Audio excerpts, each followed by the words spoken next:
Hi viewers, మీరు చూస్తున్నది GS data lab.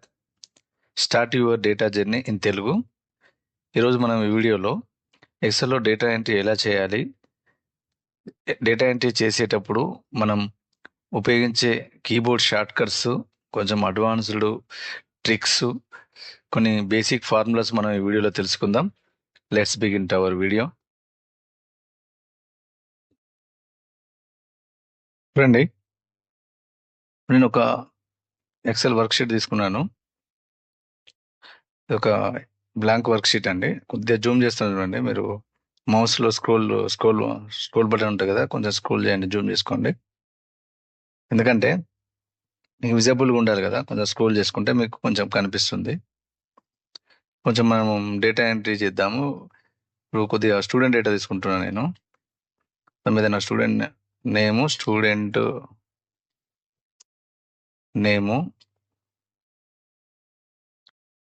నేము, some subject, కొన్ని సబ్జెక్టులు తీసుకున్నాను. సబ్జెక్ట్ 1, సబ్జెక్ట్ 2, సమ్ సబ్జెక్ట్ 3 తీసుకుంటున్నా. టోటల్ మార్క్స్, యావరేజ్ మార్క్స్, ఇక్కడ మినిమం మార్క్స్, అంటే మినిమం అంటే lowest marks, highest minimum marks, count, percentage. చూడండి, ఇట్లా తీసుకున్నాను చూడండి. ఇప్పుడు ఎంట్రీ చేస్తుంటే చూడండి, మనకు కాలం మధ్యలో విడ్త్ చూడండి. ఫస్ట్ థింగ్ విడ్త్ చూడండి. సీరియల్ ఇట్లా విడ్త్ ఒక దాంట్లో ఎక్కువ తక్కువ అయింది చూడండి. ఫస్ట్ విడ్త్ కాలం విడ్త్ అడ్జస్ట్ చేయాలి. చూడండి, ఇక్కడ నేను ఏం చేస్తున్నా అంటే, ఇక్కడ స్టూడెంట్ నేమ్ చూడండి, విడ్త్, దీని మీద కర్సర్ పెట్టండి, దీన్ని డబుల్ క్లిక్ చేయండి, వచ్చేస్తుంది. లేదు అని అంటే చూడండి, ఇవన్నీ సెలెక్ట్ చేసుకుని ఒకటేసారి ఏదైనా ఒక కాలం మీద పెట్టి డబుల్ క్లిక్ చేసేయండి, అన్నీ అడ్జస్ట్ అవుతాయి. చూడండి, కాలం ఆటో అడ్జస్ట్ అవుతుంది అనమాట. అయితే నాకు కొంచెం స్పేస్ కావాలి కాబట్టి నేను కొంచెం ఇట్లా పెంచుతున్నా. చూడండి, నెంబర్స్ ఇస్తున్నా చూడండి, 1, 2 ఇట్లా నెంబర్స్ ఇస్తున్నా. మనకు ఒక 10 మెంబర్స్ తీసుకుందాం. చూడండి, 10 వరకు డ్రాగ్ చేశాను. చూడండి, 9 వచ్చింది. 10 వరకు డ్రాగ్ చేశాను. సీరియల్ నెంబర్ 10 స్టూడెంట్స్ తీసుకుందాం. స్టూడెంట్ 1, స్టూడెంట్ 2 ఇట్లా తీసుకుందాం. లేకుంటే ఒక పని చేద్దాం. చూడండి, స్టూడెంట్ 1 తీసుకున్నాం కదా, ఇక్కడ ఈ సెల్ మీద కర్సర్ పెట్టగానే రైట్ బాటంలో చూడండి, ఒక బ్లాక్లో యారో వచ్చింది చూడండి, ప్లస్ సింబల్ వచ్చింది. దాన్ని ఫిల్ హ్యాండిల్ అంటారు. ఆ ఫిల్ హ్యాండిల్ పట్టుకొని కిందికి డ్రాగ్ చేయండి. ఇలా మొత్తము మనకు ఫిల్ అయిపోతుంది అనమాట. ఇక్కడ చూడండి, సీరియల్ నెంబరు 1 to 10 ఇచ్చాం కదా, ఇక్కడ మనం 2-3 రకాలుగా ఇవ్వచ్చు. ఇప్పుడు 1 అని ఎంటర్ చేసి దీన్ని డ్రాగ్ చేసి కింద ఇక్కడ చూడండి, జూమ్ చేస్తున్నా, ఇది ఉంది కదా, ఇది ఫిల్ సిరీస్, ఇది ప్లస్ సింబల్ ఉంది కదా, దీని మీద క్లిక్ చేసి ఫిల్ సిరీస్ అన్న కూడా వచ్చేస్తుంది. లేదు అని అంటే చూడండి, కంట్రోల్ బటన్ 1 ప్రెస్ చేసుకొని కంట్రోల్ బటన్ ప్రెస్ చేసి డ్రాగ్ చేయండి. ఇట్లా కూడా నెంబర్ ఇవ్వచ్చు. లేదు అని ఇంకొకటి చెప్తాను మీకు అడ్వాన్స్. కీబోర్డ్ షార్ట్ కట్ వచ్చేసి ఇక్కడ మీకు రాస్తున్నా చూడండి, ఆల్ట్ ప్లస్ HFIS అండి. Keyboard short cut Alt HFIS. చూడండి, నేను ఇక్కడ 1 ఎంటర్ చేస్తున్నాను. దాని మీద అది సెలెక్ట్ చేసుకొని కీబోర్డ్లో ఆల్ట్ HFIS అండి. చూడండి, ఒక సిరీస్ డైలాగ్ బాక్స్ ఓపెన్ అయింది చూడండి.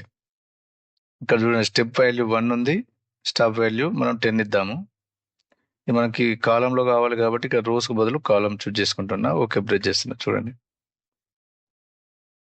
ఇలా.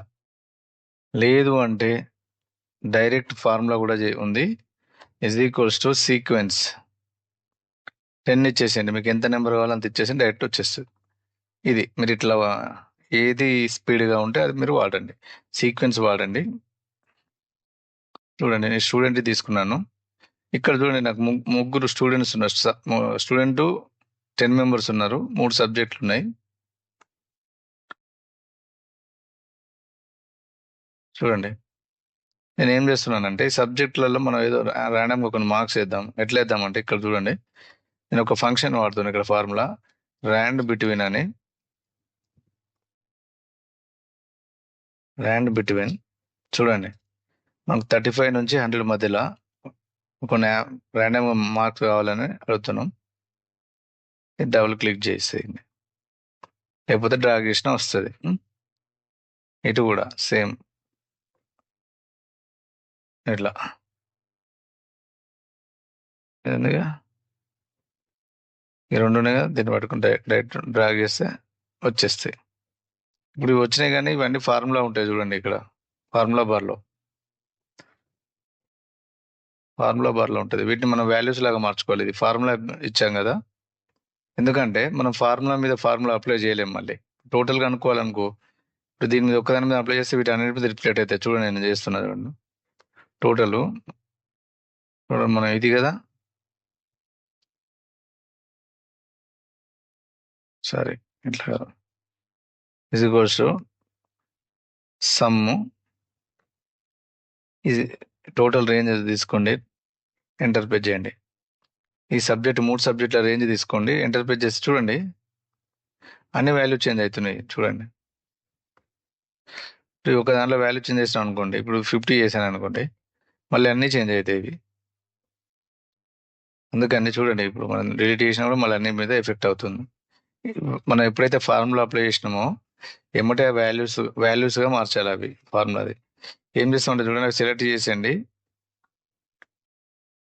Least special, control alt V shortcut, control alt V అండి, control alt V, control C చేయండి, కంట్రోల్ ఆల్ట్ వి. ఇక్కడ వాల్యూస్ ఉంది కదా, ఇది వచ్చేసినాయి చూడండి. ఇప్పుడు ఇక్కడ చూడండి, టోటల్ చేస్తున్నాను నేను. ఇజ్ ఈక్వల్స్ టు సమ్, ఇది ఫార్ములా, సమ్ ఫార్ములా రేంజ్ తీసుకున్నాను. చూడు, ఎంటర్ చేశాను, ఇవి ఏం చేంజ్ అవ్వట్లేదు. చూడు, డ్రాగ్ చేశాను చూడండి. ఇప్పుడు నేను 50 ఉంది కదా, ఇక్కడ 100 చేశాను, మారదు. 65 చేశాను, ఓన్లీ ఇది ఈ ఒక రో మటుకే చేంజ్ అవుతుంది.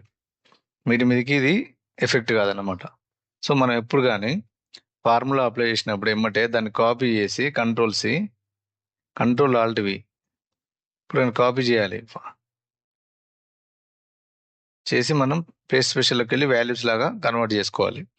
అప్పుడే మనం మిగతా ఫార్ములాస్ అప్లై చేయడానికి ఉంటుంది. ఇక్కడ చూడండి, టోటల్గా అనుకున్నాం కదా, ఇప్పుడు టోటల్ తీసేస్తున్నా.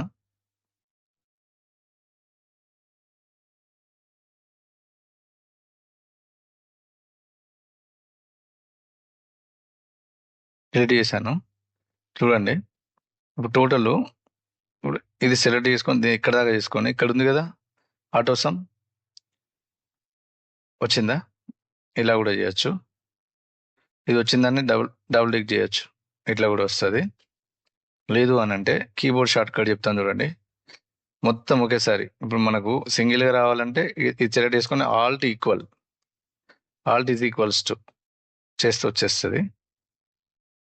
నీకు ఒక్క రో కాకుండా అన్నిటి టోటల్ కావాలంటే అన్ని సెలెక్ట్ చేసి ఇక్కడి వరకు, ఈ కాలం వరకు ఆల్ట్ ఈజ్ ఈక్వల్స్ టు చేస్తే మీకు అన్నీ వచ్చేస్తుంది. లేదు నాకు ఇండివిజువల్గా కావాలి అనుకుంటే ఇండివిజువల్గా, నాకు ఓన్లీ ఇది కావాలంటే ఇది సెలెక్ట్ చేసుకోండి ఇక్కడ వరకు, ఆల్ట్ ఈజ్ ఈక్వల్స్ అంటే దీని టోటల్ వరకు వస్తుంది. నాకు అన్నిటి టోటల్ కావాలి కాబట్టి ఈ కాలంలో ఆల్ట్ ఈజ్ ఈక్వల్స్ చేయండి, వీటి టోటల్ వస్తాయి. యావరేజ్ తీసుకోండి, is equals to average, formula చూడండి, యావరేజ్ కింద ఉంది చూడండి, యావరేజ్. చూడండి, యావరేజ్ కూడా నెంబర్ 1 నెంబర్ 2 ఉంది కదా, ఇవే సబ్జెక్ట్ 1 సబ్జెక్ట్ 2 3 తీసుకోండి. చూడండి, యావరేజ్ వచ్చేసి 51. దీన్ని ఇప్పుడు చూడండి, ఫిల్ హ్యాండిల్ తోటి డబుల్ క్లిక్ చేసినా కిందికి వచ్చేస్తుంది. లేదంటే దాన్ని సెలెక్ట్ చేసుకొని ఫిల్ డౌన్, కంట్రోల్ డి, చూసారా? ఇట్లా కూడా వస్తుంది. లేదు అంటే దీని మీద డబుల్ క్లిక్ చేసినా కూడా వస్తుంది. చూడండి, యావరేజ్ చూసారా? మనకు డెసిమల్ వాల్యూస్ ఎన్ని వచ్చాయో, చాలా వచ్చినాయి చూడండి. మనకి ఇక్కడ ఇవి తగ్గించాలంటే ఇక్కడ చూడండి, ఇక్కడ హోమ్ ట్యాబ్లో జూమ్ చేస్తున్నా. హోమ్ ట్యాబ్లో ఇక్కడ చూడండి, decrease the decimal, increase the decimal ఉంది చూడండి. ఇది చూజ్ చేసుకోండి. ఇది చూడండి, యావరేజ్ 2 డిజిట్స్. నాకు టోటల్ రౌండ్ ఫిగర్ కావాలంటే ఇట్లా రౌండ్ ఫిగర్ వచ్చేస్తారు. ఇలా మినిమం చూడండి, is equals to min. Same subject 1, subject 2, subject 3, దాని యొక్క రేంజ్ సెలెక్ట్ చేసుకొని ఎంటర్ ప్రెస్ చేయండి. చూడండి, స్టూడెంట్ 1 3 సబ్జెక్టులలో మినిమం మార్క్స్ ఉన్నది ఏంటిది? 36. Minimum marks 36. సేమ్ మళ్ళీ దీన్ని ఏం చేస్తారు? Control D. మిగతా కంట్రోల్ డి అంటే ఫిల్ డౌన్ అన్నమాట. మిగతా వాటికి అప్లై అవుతుంది. లేదు అని అంటే ఇక్కడ ఫిల్ హ్యాండిల్ తోటి కూడా డ్రాగ్ చేసినా వస్తుంది, డబుల్ క్లిక్ చేసినా వస్తుంది. ఇలా మ్యాక్స్ ఉంది. మ్యాక్స్ అంటే హైయెస్ట్ వాల్యూ. చూడండి, సేమ్ 3 మార్క్స్ రేంజ్ సెలెక్ట్ చేసుకున్నాను, ఎంటర్ ప్రెస్ చేశాను. చూడండి, ఇందులో హైయెస్ట్ వాల్యూ 65. మనం ఇక్కడ పెట్టి ఫిల్ హ్యాండిల్ చూడండి, సెల్కు కింద బాటంలో రైట్ కార్నర్లో పెడితే ఫిల్ హ్యాండిల్ కర్సర్ వస్తుంది. దీన్ని బట్టి డ్రాగ్ చేసినా వస్తుంది, లేదు అంటే దీని మీద డబుల్ క్లిక్ చేసినా వస్తుంది, లేదు అంటే ఇది సెలెక్ట్ చేసుకొని కంట్రోల్ డి అన్నా వస్తుంది. సేమ్ ఫార్ములా కిందికి కూడా అప్లై అవుతుంది. ఇలా చూడండి, కౌంట్ అంటే నెంబర్ ఆఫ్ సబ్జెక్ట్స్, నెంబర్ చూస్తుంది అనమాట. ఇప్పుడు ఎన్ని 3 ఉన్నాయి కదా సబ్జెక్టులు, 3 వస్తుంది. అన్ని 3 కదా,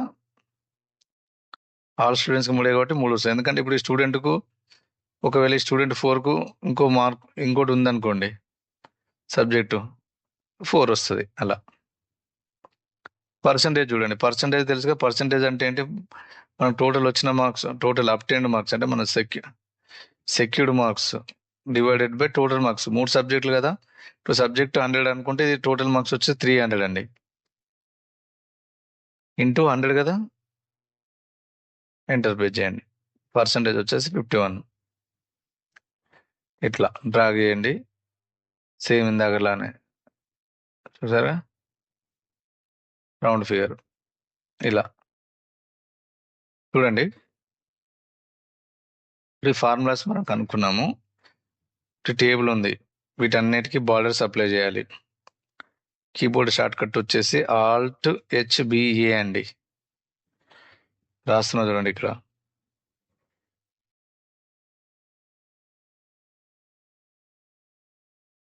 Alt+H+B+A.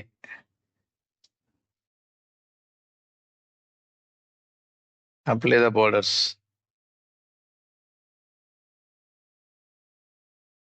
ఇది Alt+H+B+A. చూడండి, ఇప్పుడు కాలం ఇట్లా ఉన్నాయి, ఇట్లా చూడండి. దీన్ని ఇప్పుడు ఆటో అడ్జస్ట్ చేయాలంటే దీన్ని సెలెక్ట్ చేసుకోండి కంప్లీట్గా. Alt+H+O+I అండి, ఆటో అడ్జస్ట్ అవుతుంది. చూడండి, ఇక్కడ Alt+H+B+A. ఇదేమో అప్లై ద బార్డర్స్. ఇది Alt+H+O+I అండి. ఇది auto adjust the column width. ఇది ఇక్కడ చూడండి, మీరు ఇవన్నీ సెలెక్ట్ చేసుకున్న తర్వాత ఇక్కడ ఉంటుంది చూడండి, ఫార్మాట్లో ఇక్కడ ఉంది కదా, ఇవి ఆటో ఫిట్ కాలం విడ్త్. ఇదైనా పర్లేదు, ఆటో ఫిట్ రో హైట్. ఇది దీనికి షార్ట్ కట్స్ ఇవ్వండి, Alt+HOA, ఆటో అడ్జస్ట్ ద కాలం. ఇది రో విడ్త్, రో హైట్ అనాలి.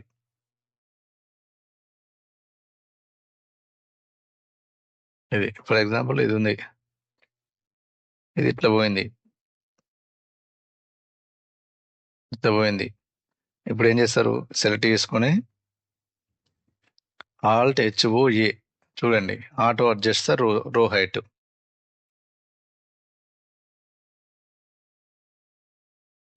ఇట్లా మీరు కాలమ్స్ రోస్ సెట్ చేసుకుంటారు. ఇప్పుడు చూడండి, సరే 10 స్టూడెంట్స్ ఉంది, నేను ఎంట్రీ చేసుకుంటూ వెళ్తున్నాను. సరే ఇక్కడ కిందికి వస్తున్నాం, ఇట్లా కిందికి ఎంట్రీ చేసుకుంటూ వస్తున్నాం, ఒక 30, 40, 50. చూసారా, కిందికి వచ్చేసరికి పైన హెడ్డింగ్స్ కనిపిస్తలేవు. ఇప్పుడు ఏం చేయాలంటే, ఇప్పుడు మనకి హెడ్డింగ్స్ కనిపించకపోతే ఏమైనా ఎంట్రీ చేస్తాం, ఇక్కడ ఇప్పుడు ఇందులో ఉంది స్టూడెంట్ కనిపిస్తుంది కాబట్టి ఓకే, కొద్దిగా దూరం పోయినాక ఇవి కనిపించవు. అప్పుడు ఎట్లా మనకి ఏం ఎంట్రీ అని అర్థం కాదు. సో అలాంటప్పుడు ఏం చేయాలంటే చూడండి, ఈ ఫస్ట్ రో మనకు కనిపించాలి కాబట్టి మనం ఒక కర్సర్ అనేది సెకండ్ రోలో పెట్టండి. ఈ ఫస్ట్ రోను ఫ్రీజ్ చేయాలి. సో సెకండ్ రోలో ఇక్కడ ఫస్ట్ దగ్గర మన కర్సర్ ఉండాలి. వ్యూ ట్యాబ్లోకి వెళ్ళండి, ఇక్కడ ఫ్రీజ్ పెన్ ఆప్షన్ ఉంటుంది. జూమ్ చేస్తాను చూడండి, వ్యూ ట్యాబ్, ఫ్రీజ్ పెయిన్స్, ఇక్కడ సెకండ్ ఆప్షన్ చూడండి మధ్యది, freeze top row. View tab, freeze panes, freeze top row అన్నాం అనుకోండి, చూడండి ఆ టాప్ రో ఫ్రీజ్ అయిపోతుంది. మనం చూడండి కిందికి వచ్చినా కూడా ఆ టాప్ రో అనేది కనిపిస్తుంటది ఇట్లా. సో మళ్ళీ అన్ఫ్రీజ్ చేయాలంటే ఏంది, అందులోకి వెళ్ళి ఫ్రీజ్ అన్ఫ్రీజ్ పెయిన్స్ అంటే పోతుంది మళ్ళీ ఇలా. ఇంకోటి, ఇప్పుడు కాలం ఫ్రీజ్ చేయాలనుకోండి, ఇప్పుడు నాకు ఫర్ ఎగ్జాంపుల్ ఇది ఫస్ట్ కాలం నాకు ఫ్రీజ్ కావాలనుకుంటే సేమ్ మళ్ళీ మన కర్సర్ వచ్చేసి సెకండ్ సెలెక్షన్ లో ఉండాలి. ఫ్రీజ్ పెయిన్స్ అన్నాం అనుకో, చూడండి కాలం ఇది సీరియల్ నెంబర్ అనేది ఫ్రీజ్ అయిపోతుంది. చూడండి నేను ఇటు వెళ్తున్నాను, చూడండి చూసారా, ఫస్ట్ కాలం అనేది ఫ్రీజ్ అయిపోయింది. మనం ఇటు సైడ్ వచ్చేసిన, కాలం సైడ్ వచ్చేసినా కూడా చూడండి అది. నాకు ఈ రెండు కావాలనుకోండి, మన కర్సర్ ఇప్పుడు ఇది అన్ఫ్రీజ్ చేస్తున్నా, వ్యూ ఫ్రీజ్ పెన్స్ అన్ఫ్రీజ్ చేస్తున్నా, నాకు ఇప్పుడు ఈ రెండు కావాలి. నాకు ఈ రెండు ఫ్రీజ్ కావాలనుకుంటే మన సెలక్షన్ ఇక్కడ ఉండాలి. చూసి ఇక్కడ సేమ్ మళ్ళీ వ్యూ ట్యాబ్, ఫ్రీజ్ పెన్స్ రెండు అయితే చూడండి, నేను వెళ్తున్నా రెండు కనిపిస్తే మిగతా అయిపోతాయి చూడండి ఇలా. సో ఇట్లా మీరు డేటా ఎంట్రీ చేసేటప్పుడు ఇవి కొన్ని ప్రాక్టికల్గా మీరు ఇవి ఫేస్ చేస్తారు కాబట్టి మీకు చెప్తున్నాను. సో మీరు ఒకటి హెడ్డింగ్స్ కొంచెం బోల్డ్ చేయాలంటే ఇట్లా బోల్డ్ చేయొచ్చు, Ctrl+B అంటే మీకు బోల్డ్ అయిపోతాయి. ఇక్కడ కలర్ అప్లై చేసుకోవచ్చు. ఇదండి. ఇంకొకటి చెప్తాను. ఇక్కడ మనకు కాలం అనేది, ఈ సెల్ అనేది ఆటో అడ్జస్ట్ చేయాలంటే చిన్న ఒక VBA కోడ్ ఉంటుందండి, అది రాయొచ్చు మనం. చూడండి నేను ఇక్కడ ఒక చిన్న VBA కోడ్ రాస్తున్నా. షీట్ మీద రైట్ క్లిక్ చేయండి, వ్యూ కోడ్ అనండి. ఒక VBA ఎడిటర్, మనకు VBA ఎడిటర్ ఓపెన్ అవుతుంది. ఇక్కడ జనరల్ ఉంది బుక్, వర్క్ షీట్ తీసుకోండి. చూడండి VBA ప్రాజెక్టు, ఇక్కడ జనరల్ ఉంటుంది, జనరల్ దగ్గర మీరు వర్క్ షీట్ తీసుకోండి. ఇది వర్క్ షీట్ తీసుకోండి. ఇందులో ఇక్కడ ఇది క్లిక్ చేసి ఇక్కడ మీరు రాయండి కోడ్. నేను రాస్తున్నా చూడండి, చిన్నది సెల్స్ డాట్ ఎంటైర్ కాలం డాట్ ఆటో ఫిట్. చూడండి ఇక్కడ ఉంది ఆటో ఫిట్. జస్ట్ చూడండి, జూమ్ చేస్తున్నా. మీరు ఎంట్రీ చేసేటప్పుడు ఇది ఒక చిన్నది మీరు అప్లై చేసుకుంటే మీకు ఈజీగా ఉంటుంది. జూమ్ చేస్తున్నా చూడండి, సెల్స్ డాట్ ఎంటైర్ కాలం డాట్ ఆటో ఫిట్ ఇది వేసుకోండి. ఇది ఒక్కటి చేసి ఇది వర్క్షీట్ క్లోజ్ చేయండి. తర్వాత చూడండి ఇక్కడ నేను ఎంట్రీ చేస్తున్నా చూడండి, సమ్ శ్రీనివాస్ ఫుల్ నేమ్ చూడండి. ఇక్కడ సబ్జెక్ట్ 1 ఉంది కదా, SCIN సైన్స్ అందాం, సోషల్ స్టడీస్. చూడండి ఆటోమేటిక్గా అడ్జస్ట్ అవుతూ ఉంటాయి ఇట్లా. ఇదండి, ఇప్పుడు ఇట్లా ఆటో అడ్జస్ట్ అవుతాయి అనమాట. సో ఇదండి, మీకు నా వీడియో కనుక నచ్చినట్టయితే please subscribe GS data lab అండి, start your data journey in Telugu. ఈరోజు మనం ఎక్సెల్లో basic functions, just basic functions నేర్చుకున్నాము. డేటా ఎంట్రీ చేసేటప్పుడు మనకు ఎదురయ్యే, మనం ఫేస్ చేసేటువంటి చిన్న ఇష్యూస్ అది ఎలా రిజాల్వ్ చేయాలనేది మనం ఇప్పుడు తెలుసుకున్నాం ఈ వీడియోలో. సో మీరు ఈ కీబోర్డ్ షార్ట్ కట్స్ అనేది మీరు రెగ్యులర్గా వాడుతుంటే మీకు మీ డైలీ వర్క్లో మీకు ఈజీగా ఉంటుంది. ప్రాక్టీస్ చేసేయండి. మీరు రెగ్యులర్గా కీబోర్డ్ షార్ట్ కట్స్ వాడుతుంటే మీకు వర్క్ అనేది కొంచెం ఎఫిషియెంట్గా తొందరగా అవుతుందండి. సో మీరు అవి కీబోర్డ్ షార్ట్ కట్స్ బాగా ప్రాక్టీస్ చేసేయండి. సో ఇదండి ఈ వీడియో. మనం నెక్స్ట్ వీడియోలో కలుద్దాం. మరిన్ని కొంచెం అడ్వాన్స్డ్ ఫంక్షన్స్, సమ్ కండిషన్, మన ఇఫ్ కండిషన్స్, లుకప్స్ ఇంకా చాలా ఉన్నాయండి. మనం స్టెప్ బై స్టెప్ చెప్పుకుందాం. ఈ వీడియో మటుకి జస్ట్ ఈ basic formulas and basic data entry సంబంధించిన ఇష్యూస్ మీకు చెప్పాను. సో ఈ వీడియో మీకు నచ్చింది అనుకుంటున్నాను. థ్యాంక్స్ అండి. Thanks for watching. సో ఈ వీడియో నచ్చినట్టయితే మీకు please subscribe GS data lab. Start your data journey in Telugu. Thank you. Bye by.